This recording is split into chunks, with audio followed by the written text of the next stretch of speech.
Now, let's go across the water, because Donald Trump's been accused of wanting another January the 6th by Joe Biden's campaign after the former president warned there would be a bloodbath if he loses the upcoming US election. But of course, Trump has defended the warning made at a rally in Ohio on Saturday, insisting that it was only referring to the US auto industry. Let's take a listen to what he said.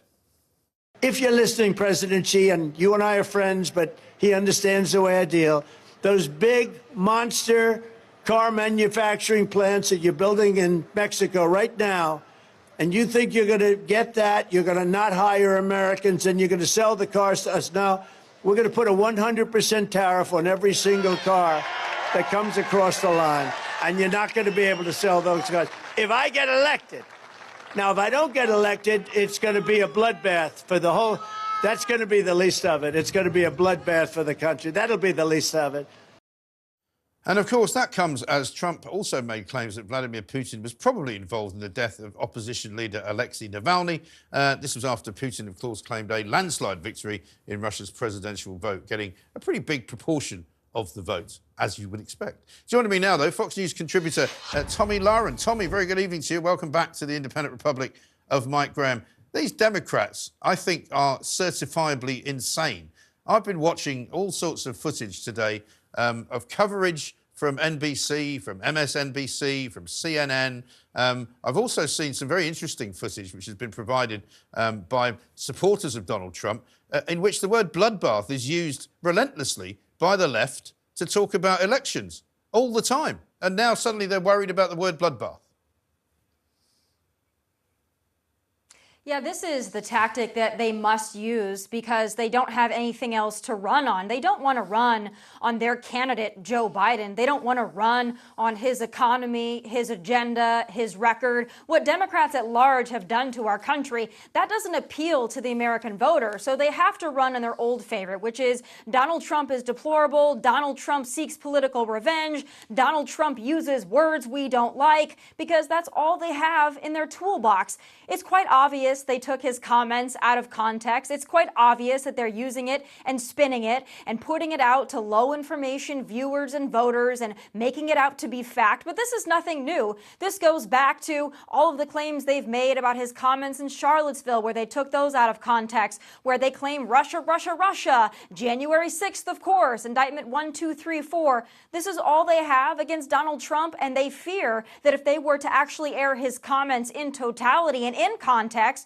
that people would agree with him. So they won't do that. But I think the most egregious part of all of this is not just the media that's played along with this, but our very own White House, which is supposed to represent the American people at large, has put out these false claims, this edited, small context version, and they're trying to pass it off as truth. That should not come from the office of the president, no matter if the president is running for re-election or not. Yeah, I mean, even Piers Morgan, you know, who's here at TalkTV, has never been a slavish supporter of Donald Trump, but he's written his column in the New York Post tonight, basically saying, you know, you'd think the Democrats would have learned from what happened last time, but it seems that they haven't. He said, you know, you can't believe how easily that Donald Trump can still wind these people up, to use a British phrase, because it's almost as though he knows what's going to happen when he says what he says, and all of his supporters know what he's saying, and they willfully and deliberately misinterpret it. Yeah, of course they do. And listen, the folks out there that are editing this, that are taking it out of context, they know how dishonest and morally bankrupt they are by doing it. They simply just don't care. They seek to sow division amongst the American people. They don't want unity. They don't want to have prosperity or peaceful elections. They want to sow the seeds of mayhem, and they want to pin it on Donald Trump, just as they did with January 6th. After they kick him off social media, he says, peacefully and patriotically, let your voices be heard. They conveniently forget that part of it. More and more lies about January 6th itself coming out on almost a monthly basis at this point. But the Democrats, they simply do not care. It's also called Trump derangement syndrome. They're quite frankly obsessed with Donald Trump, and maybe they should take their medication. Yeah, maybe they really should, because at the end of the day, you know, they tried to justify it, didn't they? Some of these CNBC characters were trying to justify what they'd said and what they'd tweeted out by saying he knew what he was doing, he said it deliberately, he deliberately made it vague, you know, as if they were trying to cover their tracks, but they were deleting tweets right, left and centre. As they should. You know, what they really should do is apologize. But unfortunately, we're never going to see the day where the mainstream media or the White House is going to apologize for misleading and lying to the American people. But again, Donald Trump is quite deliberate with the way that he speaks. He doesn't need to speak in coded language. He's very honest and genuine and forthright, whether you like it or not. So if Donald Trump says he was referring to it as an economic bloodbath, that's what he means. He stands by what he says, but he's not going to let the media and the White House mislead the American people. Everybody that watches the full context knows exactly what he was talking about. It's really shameful that the left has to play these games, but maybe I don't blame them. If I was this low in the approval ratings with my current candidate, maybe I would be doing the same. Unfortunately for them, I don't think it's going to work. The American people are simply not that stupid. No, exactly right. What about this other story about the bond that Donald Trump is going to have to put up for this ridiculous and crazy case in New York City? I can't believe most of what I now read in American media, so I'm going to ask you, Tommy, to give us the lowdown on exactly what the situation is, because, you know, there are those who are saying, oh, well, of course, you know, he can't afford to put the bond up, so therefore there's going to be a big problem. I doubt that that's the case. What's the story? Well, listen, this is all preposterous, and the fact that they are attacking him in this way and attempting to bankrupt him, I mean, that's really what they have done with all of this lawfare, all this political prosecution, and in my opinion, persecution against Donald Trump has been to accomplish two things. It's been to bankrupt him, which they're trying to do financially, and also just to really run his name through the mud and give the perception and the appearance that he is a criminal or a bad man. And unfortunately, their strategy in the minds of some Americans is working because they're misleading the American public on a daily basis. You've got somebody who is a billionaire businessman, who has run businesses, who has contributed greatly to his community, to this country, to this economy, and all they can do is to go after him for this hush money payment and all of this that they're trying to do against him, this political lawfare. You know, it's really a disgrace as someone who believes in the American justice system. Unfortunately, when it comes to Donald Trump, there's certainly a two-tier system of justice, but he's going to keep fighting. The American people are behind him, and if there's one man that can shoulder all of this, it's Donald Trump. Absolutely right. And meanwhile, he's on Truth Social tonight, or this afternoon in your case, calling for a debate with crooked Joe Biden, you know, sleepy, creepy Beijing Joe Biden. You know, but Biden is running scared of him, isn't he? There's no way he's going to debate him. There's no way that Joe Biden can even answer questions from the press, and we see it time and time again. He says he doesn't believe he's allowed to take questions. He's asking whatever arbitrary ruler he has over him if he can take questions, and when he does, it has to be from a pre-selected group of people with pre-selected questions. Unfortunately, debates don't work that way. You know, I believe he performed badly leading up to 2020, but it's only, you know, up to your imagination how he would perform in 2024 given his cognitive decline.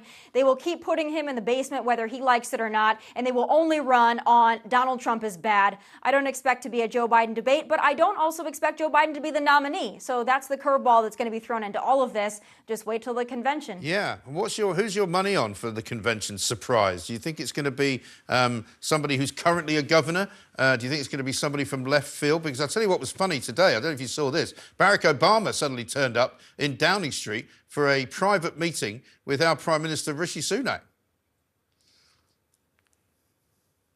Yeah, well, there are many of us who believe that Obama is still running a shadow government, but I don't think it's going to be an Obama that's going to step into the role of the nominee. I quite frankly think it's going to be California Governor Gavin Newsom, who is already also running a shadow campaign.